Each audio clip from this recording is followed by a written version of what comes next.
Hello and welcome to this round 3 of Pro Tour Eldritch Moon. I'm Tim Willoughby, joined by Hall of Famer Randy Buehler and Draft Master. It's not going to be decided today, but there will be a few names that potentially won't be able to be thinking too much about that tomorrow if they aren't able to put in some good results. The players, they're just finishing, they're shuffling up down in the feature match area, but a big match to start things off. Marcio Carvalho currently leading the Draft Master race, and he's up against one of his competitors, Nathan Holiday. Let's head things down to the feature match area.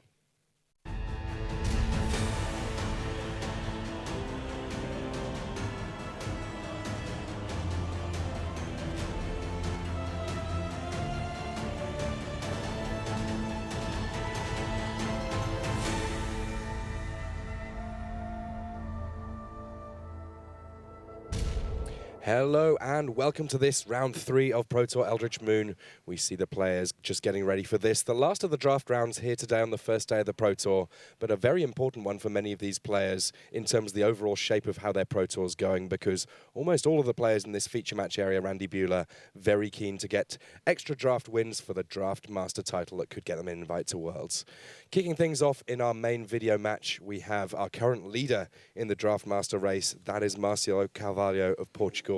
He's had a storied career in Magic and certainly a lot of success lately, currently leading on 49 points in the draft, and his opponent on the other side of things, Nathan Holiday, 45 points in drafting over the course of this season.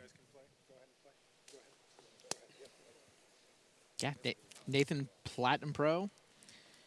Bunch of good GP finishes, 4 top 8s, including the Grand Prix San Diego win. Would love a big Pro Tour finish here. And even though there's been a lot of talk about black possibly not being one of the more popular colors, both players here in these draft finals in black, and a big play there on turn 3 from Marcio Carvalho. That's Liliana, the last hope, immediately coming down and saying, Steadfast Cathar, I'm going to test how steadfast you really are.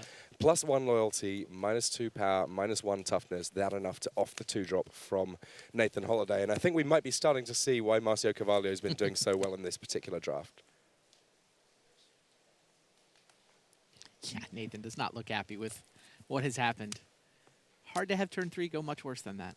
Yeah, I mean, he does have a big zombies plan in his hand too with Dark Salvation, but Liliana, she's the one that brings that about. And with ticking up loyalty and only an equipment there from Nathan Holiday, this could be a quick game for Marcio Carvalho. There we see Liliana. The +1 ability, it'll be able to control the board by giving things -2, -1. At some point, if Marcio so chooses, he can effectively kind of draw cards by putting 2 cards into his graveyard, then putting a creature back into his hand. And then, well, if he gets to 7 loyalty, things get messy. So I like the sequencing there. We see another Steadfast Cathar from Nathan Holiday, but he waited on it so that he could equip it with a True Faith sensor so it would be able to survive Liliana.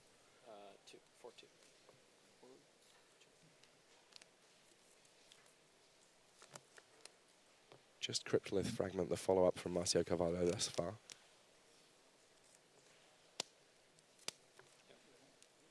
So this Cryptolith Fragment, in addition to providing mana of any color, it is dealing damage to both Marcio and Nathan Holiday.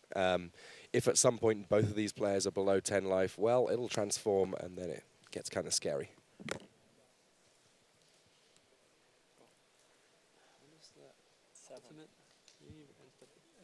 Nathan's starting to look over at the ultimate. He's reading. Liliana is only 1 loyalty away, and now that Twins of Mara Estate have come down to block, defend Liliana's loyalty. 2-1, right? 2-1, yes. Yeah, I like to refer to this as the protect the queen strategy. Once Liliana's in play, you can push up towards that ultimate, and if the ultimate happens, well, every single turn from then on, or each one of your turns, should I say, you put X 2/2 black zombie creature tokens into play, where X is 2 plus the number of zombies you already have in play. And Frank Carson's done the maths on this. It gets very out of hand very quickly.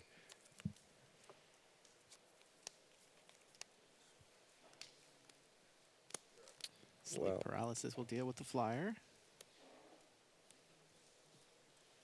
And Liliana at 7, we may need to dig out an emblem very, very shortly. I mean, if you're Marcio here, do you tick up to 8 so that you don't lose Liliana? 4 zombies and you get 6. Or do you just cash in the emblem while you can? Get 6. Oh, Then it's like 2, 6, 12. You know. I think you maybe you read it wrong, but No. Okay. you get a lot. The judges here is gonna say how many zombies it will be It's fine. It's fine. if I ultimate this. A lot is a fairly accurate description. Nathan Holiday sitting on a removal spell that doesn't deal with a planeswalker. Too many A zombies to Macabre one way or the Waltz. other. And yeah, he just scoops him up. Wow. Can I know? He's done. 2, then how many? 6? So Well, that was a very, very quick game one. We'll bring you some more Magic very shortly. But first, these messages. Take on the darkness. Eldritch Moon is now available on Magic Online. For more information, visit mtgo.com. In the art of Magic the Gathering Innistrad, terror falls from the skies on blood-spattered wings. These pages, lavishly illustrated with the award-winning art of Magic the Gathering, are your entry into a world beset by terrible evils on all sides and betrayed by the hope it held most dear. On sale now. Hello and welcome back to this round 3 here at Pro Tour Eldritch Moon. And as Marcio Carvalho and Nathan Holiday shuffle up after a very, very brisk game 1, we're going to get a chance to look in on one of our other matches. And this, basically the only match in our feature match area not featuring Draft Masters, but still featuring Masters of various different descriptions. Brian Braun-Duin has just locked up his slot at Worlds, thanks to being the Grand Prix Master. And then Ben Rubin, of course, well, he's a Hall of Famer. He's earned his title of Mastery long ago. Yeah, we watched Brian draft this blue-black zombie deck. It's nice to see how the featured draft pod actually plays out. The winner here is the 3-0 from that pod. cemetery recruitment. This guy. Draw card. Yep. Cemetery recruitment there, getting full value, getting back a zombie, which means that there is a card draw on top of it. Most of the creatures in Brian Braun-Duin's deck are zombies, and that means that it's not too hard for him to extract that value. But he's facing down a couple of Steadfast Cathar here, a Bloodbriar that's already got a +1/+1 counter. So he's got a reasonable amount of things that he needs to deal with here. Your turn.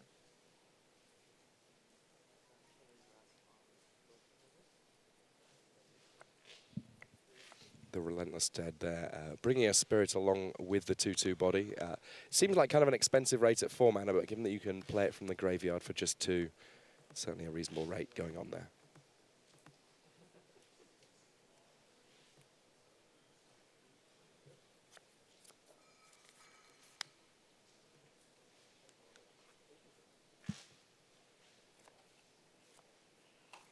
We've seen a fair amount of success from these green-white decks in the feature match area already, Randy.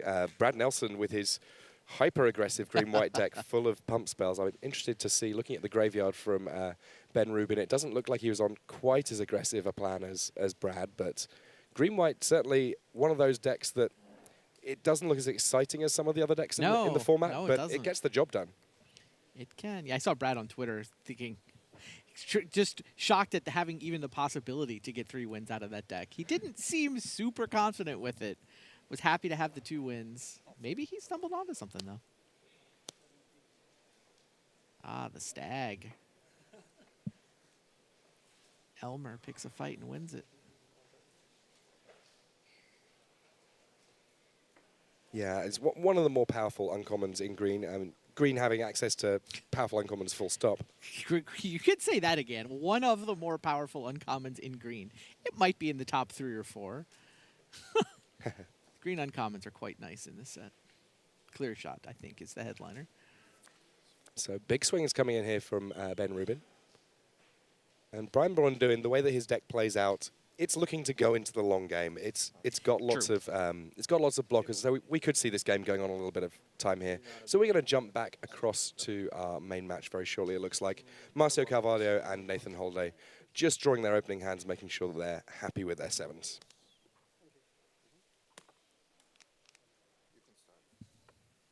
Marcio and Nathan, of course, currently vying for a very important set of point swinging. Marcio currently on 49 draft win points. Nathan Holiday on 45 draft points over the course of all of the Pro Tours this season.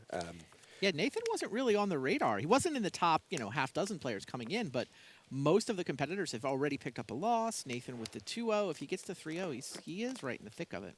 And Steadfast Cathar there, being able to attack in on turn 3 fairly straightforwardly, getting +2 toughness on attacks, enough to get past those rats, and another copy of them coming along for Holiday. This start, so far looking a little healthier, but this is where Nathan Holiday's fingers are crossed. Right, it's turn 3. Do you have her?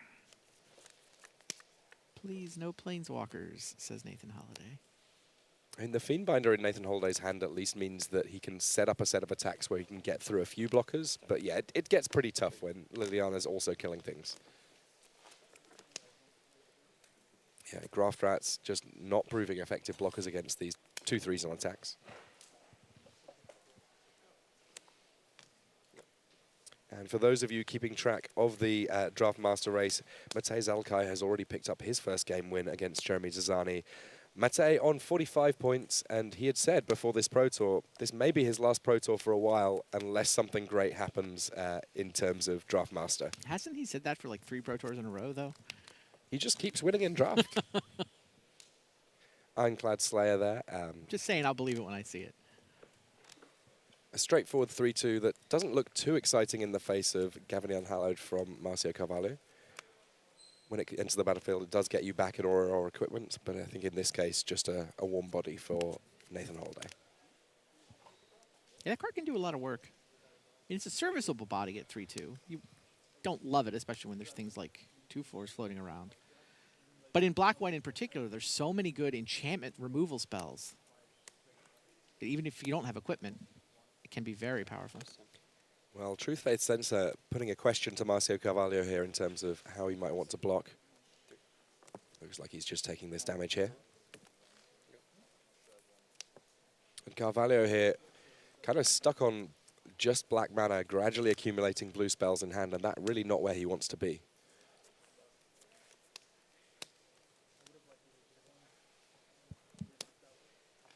So you get to get a 3 or less, and then a 4. All great. Ah, Emerge. A big play here and gets to have a look at a hand with, well, you know, a little bit of power here, getting to take both a card costing 3 or less and a card costing 4 or more. Descend Upon the Sinful, a very, very powerful card here, but in terms of tempo, it may be that the Fiendbinder is actually the pick. Strength of Arms, the only target in terms of smaller spells. Yeah, least Descend Upon the Sinful, that one that basically he's going to say, at the moment you're ahead on the board, you don't really want to be casting that anyway.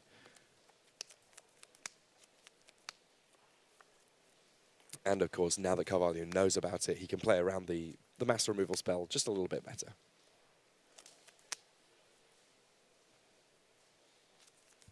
Yeah, we're now at a hand that is perilously close to being mono blue. Technically, we could see a Wretched Griff cast for the full 7 black mana, but I'm sure that Carvalho would much prefer to be able to emerge it in some way, shape or form.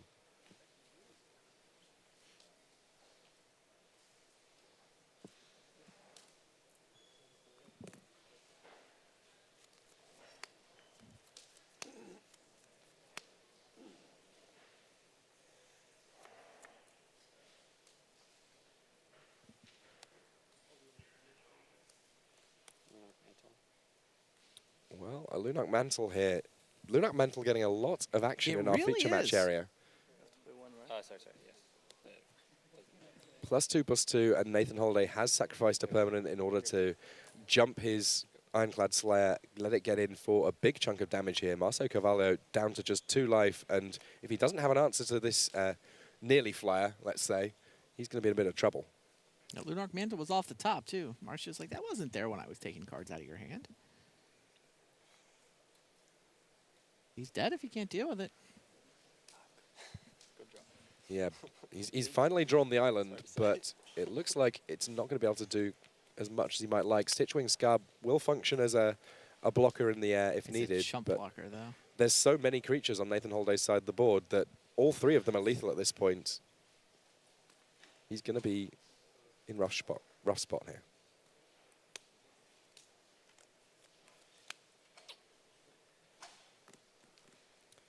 That Fogwalker cannot lock down any of Nathan Holday's creatures. He's been able to use that Truth Faith Sensor to never have to tap his creatures while attacking.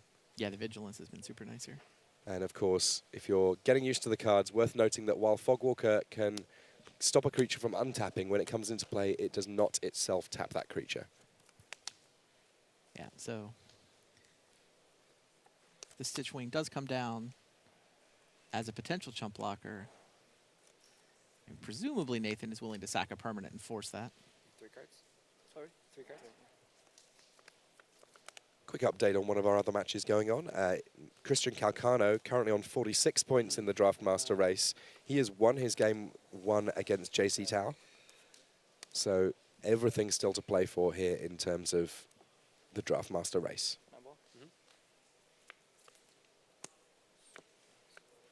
I mean, Nathan Holday is having to throw away a fair proportion of his board in order to keep jumping in here. And it may be that Marcio Carvalho can use the ability on Stitchwing Scab to sort of gradually bring things back, though I believe it comes into play tapped, which could be a problem for him here.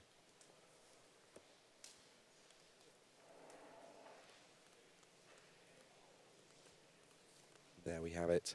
Discarding 2 cards and paying 1 on the blue to get back that 3-1 flyer. Sometimes good enough, but in this case, it will not be fast enough. I think that we're going to have to see the Griff coming into play if Marcio Carvalho is going to keep this game going. Yeah, the fact that Nathan sacrificed a creature instead of a land last turn does mean that Marcio can... Okay, well, he plays the Foul Bloods first and then plays the Griff, so fair enough. He still has 3 blockers. And, of course, draws a card because he casts Wretched Griff. So he has got a big flyer now. Campaign of Vengeance now in Holday's hand. Worth noting, of course, that even if Marcio Carvalho is able to weather this early storm, he still has 20 points of damage to deal to Nathan Holliday. 5 toughness and a lot of power. Is it 3, 5, 7? 7 fire? Yeah, 7, 5.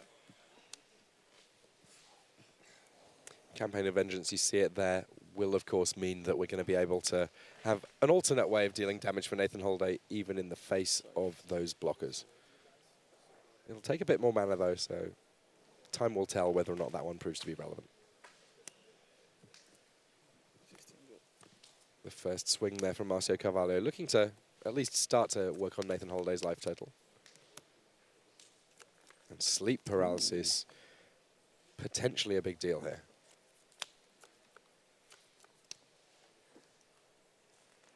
That was the draw from the Griff.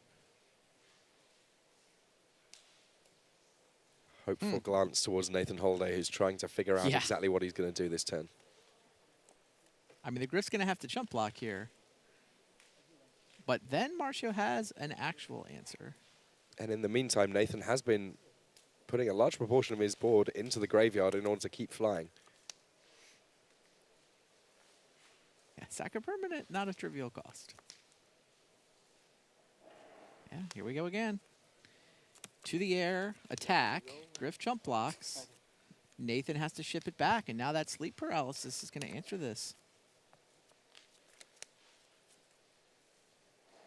Yeah, I mean, each and every turn of this game, I feel like Marcio Carvalho's draw has been dominated by blue cards. The fact he's only got 1 island, meaning that he's taxed a little bit on what he can do each turn, but with Nathan Holday having put so many of his lands in the graveyard, he himself is not going to be able to do too much for future turns, and sleep paralysis now meaning that a large proportion of what he's got going on has just gone away. Doesn't even have a good blocker anymore. Advanced Stitchwing here from Marcio Carvalho. One of the cards that he's not going to be able to cast just yet. He needs the double blue to be able to get it going, but once he does, it's a very solid one. And of course, if he ends up with it in his graveyard, in some respects, it's easier for him to get into play because they're just the 1 blue mana needed to get onto the battlefield. True Faith Sensor moves over to the untapped creature. 2, right?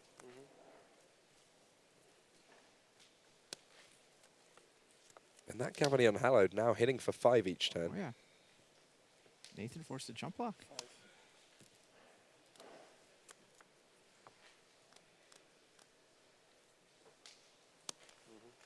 This has been a really interesting game in terms of watching how tempo can play out. I think Nathan Holday has been trying to put things away quickly the entire game, and ultimately has been punished for going so deep on that Ironclad Slayer. Marcio Carvalho picking up the win there. And you see the fist pumps from him, too.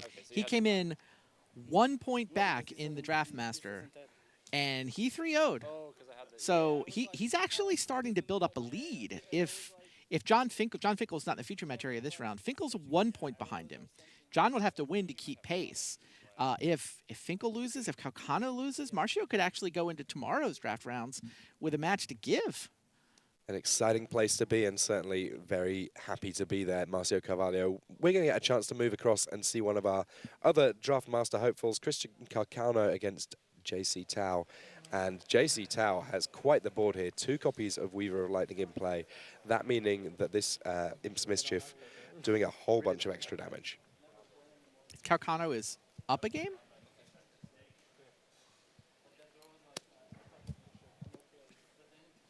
Gorilla combat. So JC Tao's spells deck here against yet another green-white deck. Good. Still lots of damage to deal in this matchup, but JC Tao, every spell that he draws here will feel a little bit like an Arc Lightning.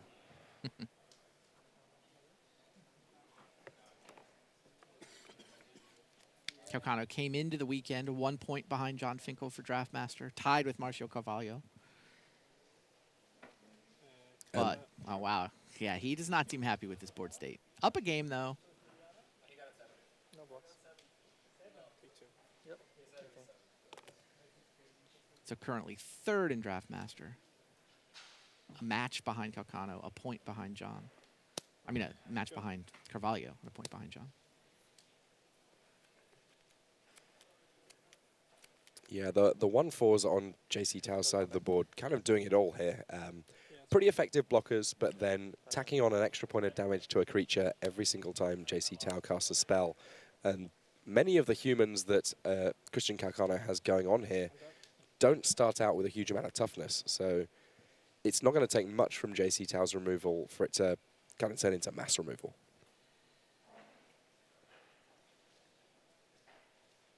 See there, Tao's hand. Smoldering Werewolf, another card that's able to dole out small points of damage here and there. At the moment, there's not the double red for JC Tao to cast it, but only a matter of time, one must assume. Bedlam Reveler is also easier to pull off than I think people may think at first. Target. Though, of course, it also requires a 2nd red. And when it Chilling does happen, Grasp. it's a very, very big game. Oh, yeah. I mean, it is large and hard for them to deal with. And, oh, by the way, functionally has an Ancestral Recall attached to it. Because it's usually the last thing out of your hand, or the last thing you care about anyway. Chilling Grasp, though, plenty good enough here to blunt an attack and get a couple damage triggers.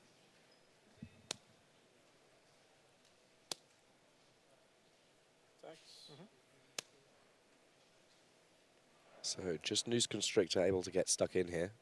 3 cards in hand for Calcano and lots of mana untapped. So this kind of asking a question of JC Tao. Right. Yeah, he's just not interested in gang blocking. Makes sense.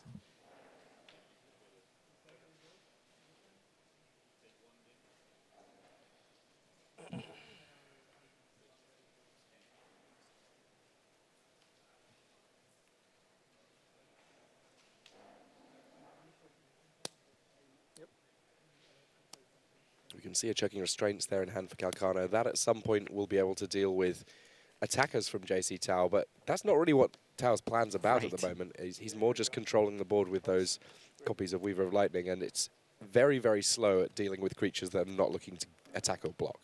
3 mana to cast, a further 5 mana plus a sacrifice to exile a creature.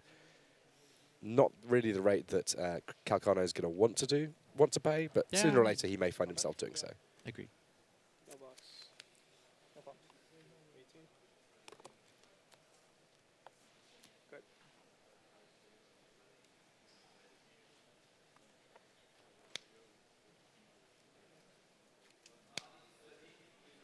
Combat.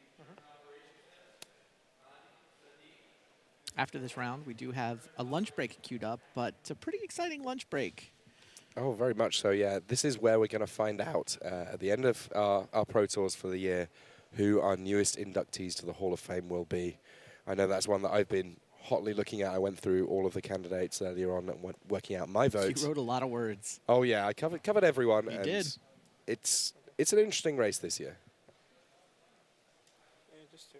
Yep, 14. Calcano here in a comparatively slow race, it must be said, but kind of on the wrong side of a fair amount of board control from this red-blue deck. And Comes into play. the only real consolation he has right now is the fact that JC Tao, he's only got 4 lands to work with. He's not necessarily casting multiple spells a turn, because at that point, things can get very out of hand for him. He looks on the top 4 from a Courageous Outrider, looking for a human, and the green-white deck. Well, JC's got to decide if he wants to insubstantiate first. And he does. So he's not going to let Calcano get the trigger. Oh, shoot. Going to bounce the spell from the stack back into Christian's hand.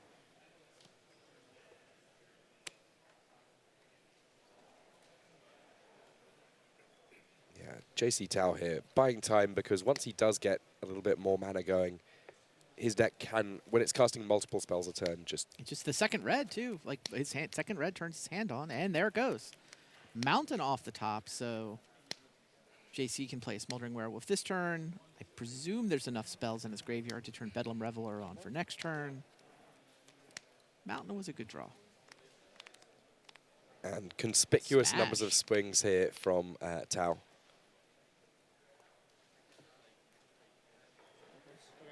Take 5.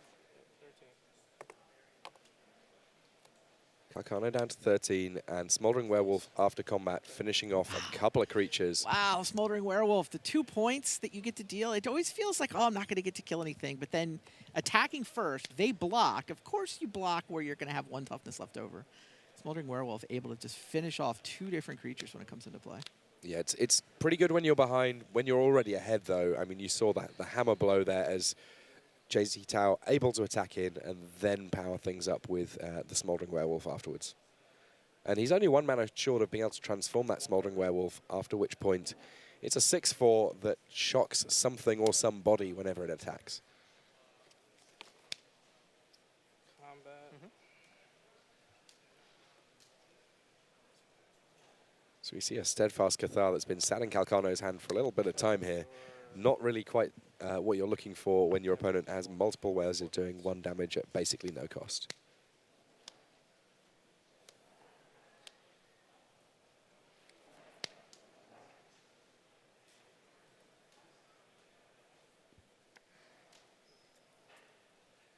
Are we going to see a Bedlam Reveler with an otherwise empty hand here, Randy? Quite possibly. That's pretty much the dream for this card. You do have to discard your hand when it comes into play. Sure.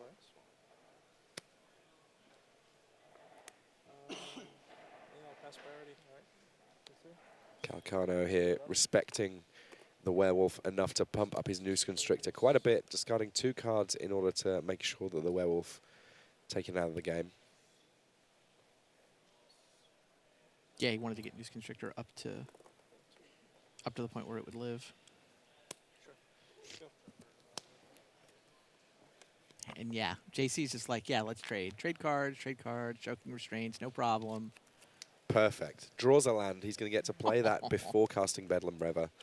Has 1 mana left open and is going to be drawing 3 more cards here. Just the way we drew it up. There we go. 13. 13 to 11, right? And for what it's worth there, you see Tao does have Delirium. His hand will update it for you in a second. Suddenly drawing 3 extra cards, just a little bit of a tax for our spotters keeping track of cards in hand.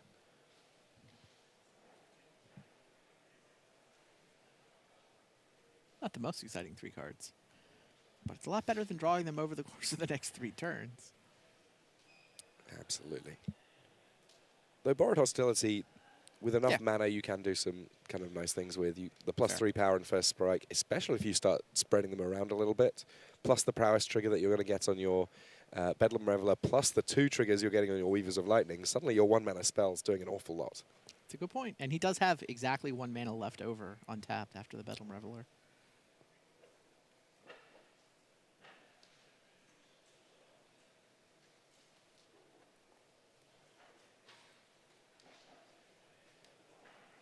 Combat? Yeah. Sure, then. Go ahead.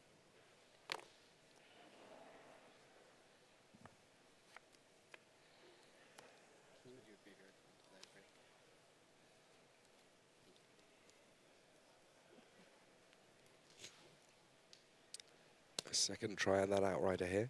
This time round it does resolve, and digging 4 deep, looking for a human, and that a swing and a miss for Christian Calcano. We've seen that quite a bit in our feature match we have. area. Sorry, did you fail to find? I fortunately did. I mean, a 3-4 for 4, not a terrible rate before you get started, but you really do want that extra card off it before it becomes an exciting addition to your board.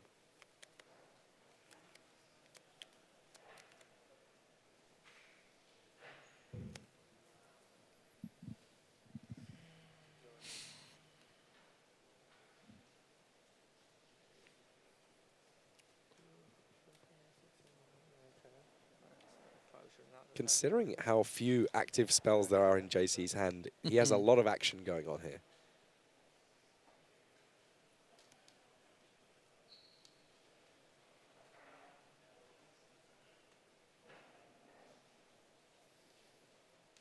And Christian Calcano has to respect that there could be 3 spells getting cast this turn, at which point almost anything that happens is a disaster for him. He can't just take it, though. I mean, he has to start trying to line up blocks.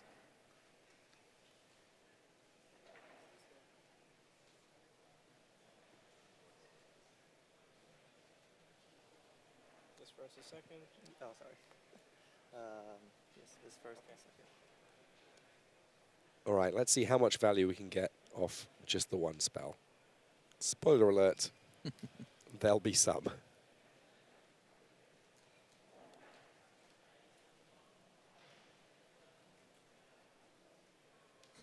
Calcano, just look it over. Or hostility. I will give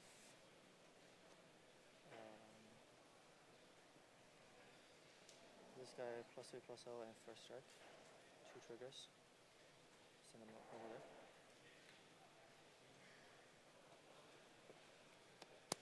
First strike.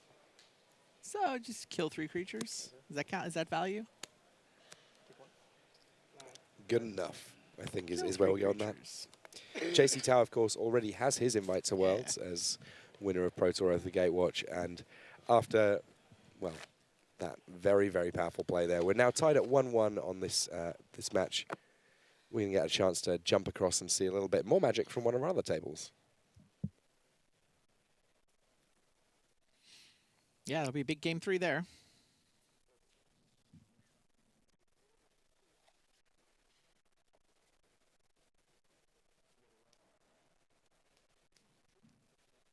Sounds like we might get to look in on Brian Bronduin and Ben Rubin. Yeah, Brian Braunduin's deck, not necessarily a quick one, but one that has a lot of power there given appropriate time. And we've given it time, and look at all of these permanents on the board. Big attacks coming from Ben Rubin here. And Braunduin on just 5 life, lining up an awful lot of blockers. Block. First. Okay. Escalate. Oh, boy. Good one. Oh, boy. So lose everything. Escalate. Borrowed Grace there, giving all of Ben Rubin's creatures +2/+2, including, it looks like Ishkanar is in play for him alongside various spiders, spirits, and such like and so on. Everything dies on BBD's side. Nothing dies on Ben Rubin's side. Wow. This is how we do it. It's Friday, That depending on was where the world you insane. are, it's nighttime. And, well, Brian Braunduin has to scoop up his cards for that one. That, a pretty decisive turn for Ben Rubin. One good save over there. That squaring That that forces a matchup game at 3, 1-1. though, right? 17. It does. Yeah, so. Oh, and meanwhile, you see Jeremy Dizani and Matej Zadokai scooping up their cards. It is Dizani who wins over there, 2-1. So Big Z came for the Draftmaster race, but only put up a 1 and 2 in this draft pod. Yeah, he has not had a particularly great draft. I mean, one thing to say for Big Z, he did only land in Australia late last night. So if anyone was potentially feeling a little bit of jet lag, it may well have been Zadokai himself. Sure. But nonetheless, I mean, I'm sure that he'll be competing hard for the rest of the tournament. Plenty still to play for here. Just unlikely that he's going to be able to make it in terms of Draftmaster to Worlds. Yeah, 3-0 from Marcio Carvalho is setting the pace. That 1-2 from Big Z. He might still be mathematically alive, but he's he's out. He would need some draft implosions from some people ahead of him at this point. And there's probably half a dozen people ahead of him now. See JC Tao shuffling up. Tao was, of course, the champion of Pro Tour Oath of the Gatewatch, playing red-blue, indeed playing a red-blue constructed deck that featured a few cards that are not unusual to see in draft decks. And I think that it's worth noting, of course, that at that Pro Tour, while he did have a fantastic constructed deck, you cannot make the top 8 of one of these Pro Tours just off the back of having the best deck in the room and constructed. With 6 rounds of draft over the course of 2 days, you do need to put in a pretty creditable finish there, and JC Tao was, of course, able to do so in order to rack up his top 8 before we even got to him winning the whole title, his Platinum, his World's Invite, and so on. There we see the Grafdigger's Cage around the gravestone in our feature match area. Our feature match area has morphed a little bit over the course of this this season. There's a little bit of spooky Emrakul squiggles on one of the gravestones in there. Very atmospheric. And this now our last match in the feature match area, apart from, I guess, that game 3 with BBD and Ben Rubin. But an early news Constrictor facing off against, well, a less exciting 2-drop, shall we say, from JC Tao. Just a straightforward 2-2 for 2 coming from him there. See Calcano's stats. Over 200 career pro points. And in his very first season, Calcano just missed Rookie of the Year. I know that's one that has always sort of stung for him a little bit. Had a fantastic first season. JC trades his 2-2 for a card from Calcano's hand. It's the all-star. Calcano declaring that Weaver of Lightning an all-star. And hard to argue with him, though it's when they pair up that they get really scary.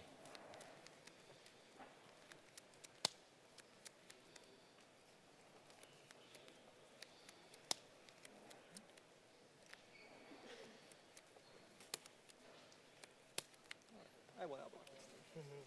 3. Yes. Guardian of the Pilgrims there, allowing an attack for 3 for Noose Constrictor without the cost of any cards going to the graveyard. And Calcano with a little bit of follow-up also there.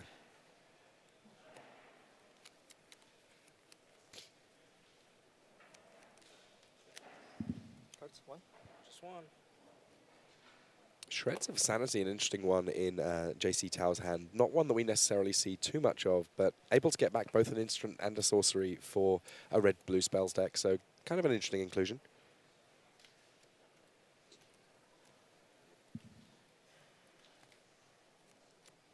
For now, Ingenious Scab the play, just building his board, biding time. On the other side of things, Christian Calcano does have the ability to give his humans double strike, and that a little bit scary.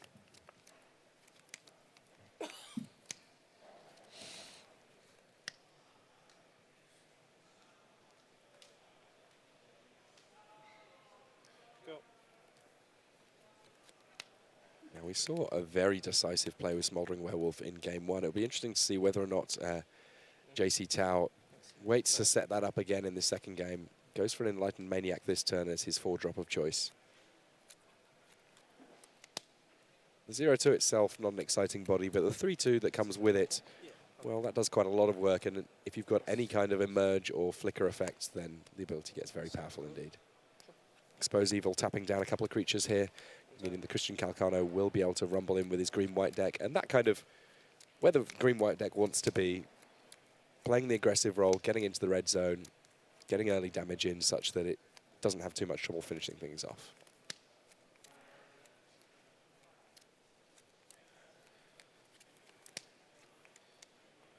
Not a lot left in Calcano's hand, though. Couple lands and a Thraben Inspector. Immediately cracks the clue. No great surprises there. Combat.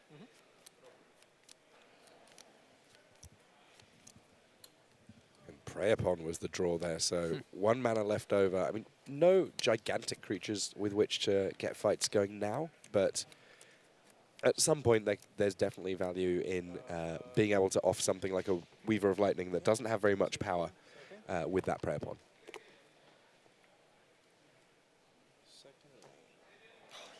second May effect. So lucky. Prey upon this and your Weaver. Down goes Weaver of Lightning. Right. News Constructor's going to finish it off. Does not even need to discard a whole bunch of cards from hand. We know that they're lands, but at some point those lands may become valuable, especially if he's looking to create extra double strikers on attacks.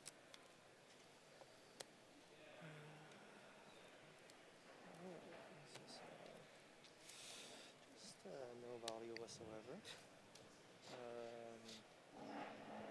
Sure. Go ahead.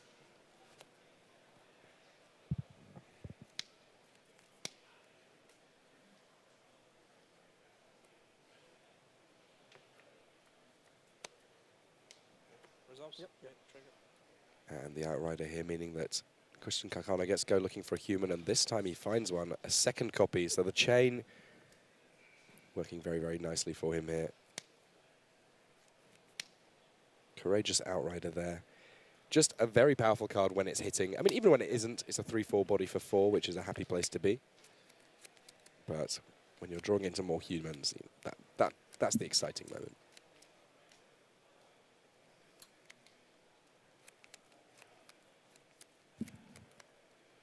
Go ahead.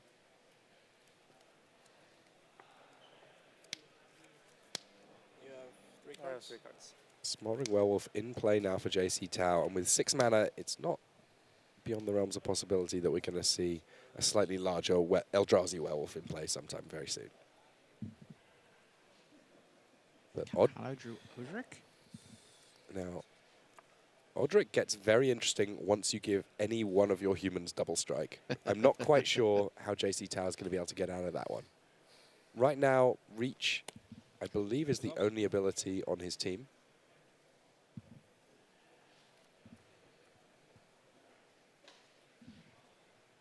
There you see all of the abilities that Odric Lunok Marshall can grant.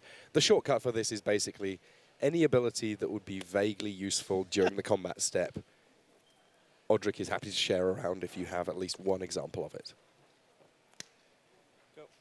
And the child with him. Yeah, Calcano just building out his board for now. So there we do see the Smoldering Werewolf transforming. Now a 6/4 that whenever it attacks, it gets to shock something.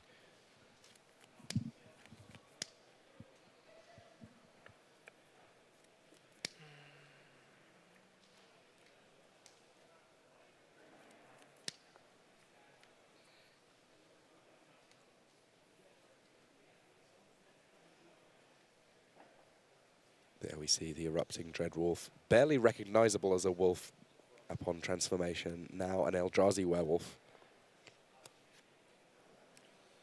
Station Angler. Tap the Ascension. Go to combat. Yep. Attack. Trigger. 2 damage. The timing on that transformation, pretty relevant there. Able to Yeah. get rid of the scariest creature on the board, even if it isn't the largest. And with Unsubstantiate, Make Mischief, and so on in hand still, plenty of opportunity for JC Tao to do things to impact the board in his second main phase.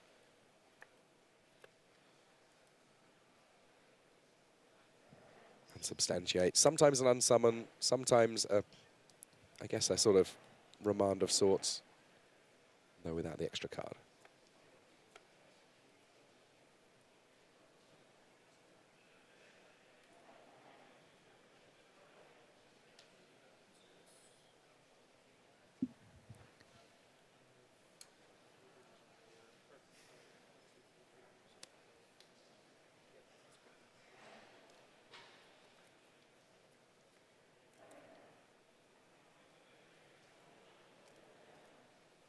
Wow, these are some gigantic blocks from Christian Calcano, respecting that there could be all sorts of tricks from JC Tao. And really desiring to get that werewolf off the table. Damage. Yeah. I mean, the fact that it can deal 2 damage every time it attacks. They're kind of interested in seeing that more, so takes the mass trade. Good. It is a good thing he did overcommit to the block, obviously. Otherwise, the Unsubstantiate could have wrecked him. As things stand, though, that does mean that the Unsubstantiate ready for something that might come from Christian Calcano soon enough.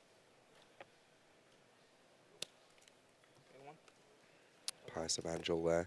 For now, it's going to be a source of life gain for Calcano, but at some point it may be able to attack JC Tao's life total a little bit more effectively if he chooses to sacrifice it and transform it. Sacrifice another permanent, sorry, and transform it.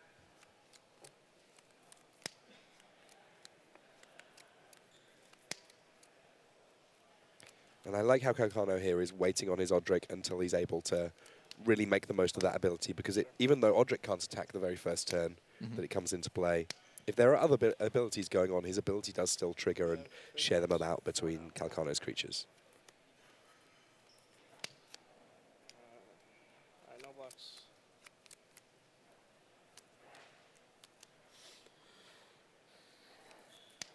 We got 5.5 minutes. Not lots of time left on this round, and neither of these players particularly looking to get a draw here. We hear that there's about 5.5 minutes left in this match. And with Calcano still on 21, it's going to be rough sailing if JC Tao wants to win this one. 14.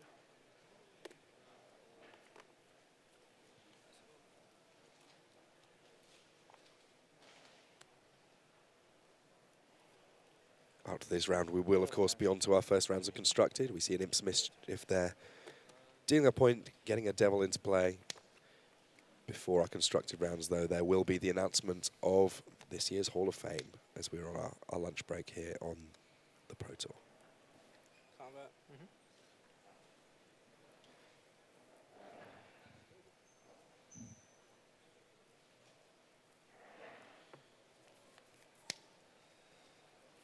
Cards. I have 4. You can see there, Confront the Unknown, potentially a big pickup here for Christian Calcano. Even though it's likely to just be +1/+1 and draw a card, all of those things potentially pretty relevant on this board. I'll let you know when it's fine. No worries.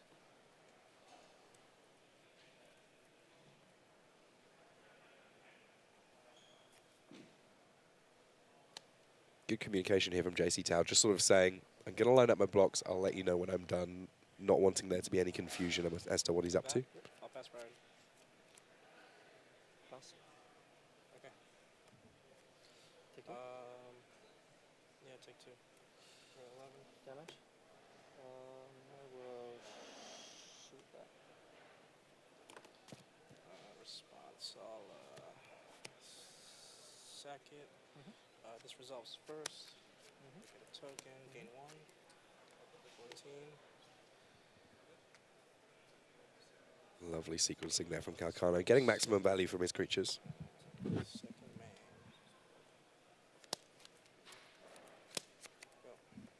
man. And there's Odric. Yeah, Calcano seems to have been able to push through.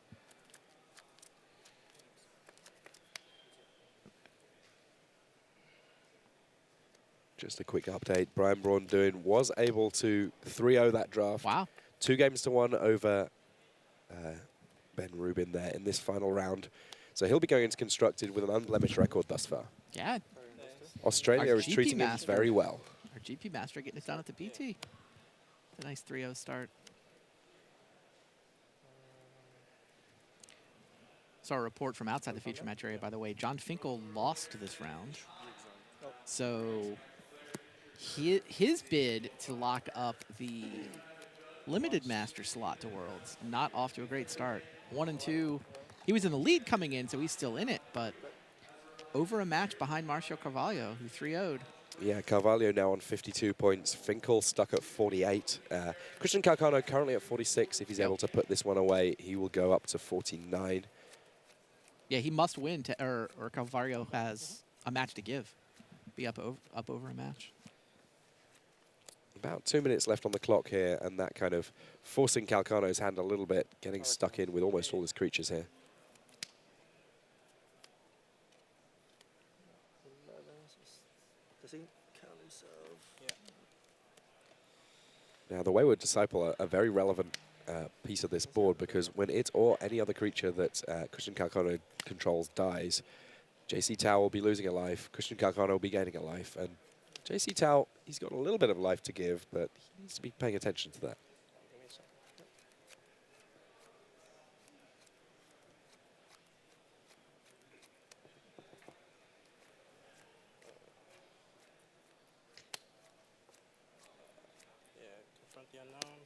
Interesting. He can sack that for a clue and then discard the card to the Noose Constrictor if he wants to. How much damage is this? Right now, 6. 7, 8, 9. That dies. Those die. This guy. Oh, man. Why would I do this to myself? I would have blocked it from him.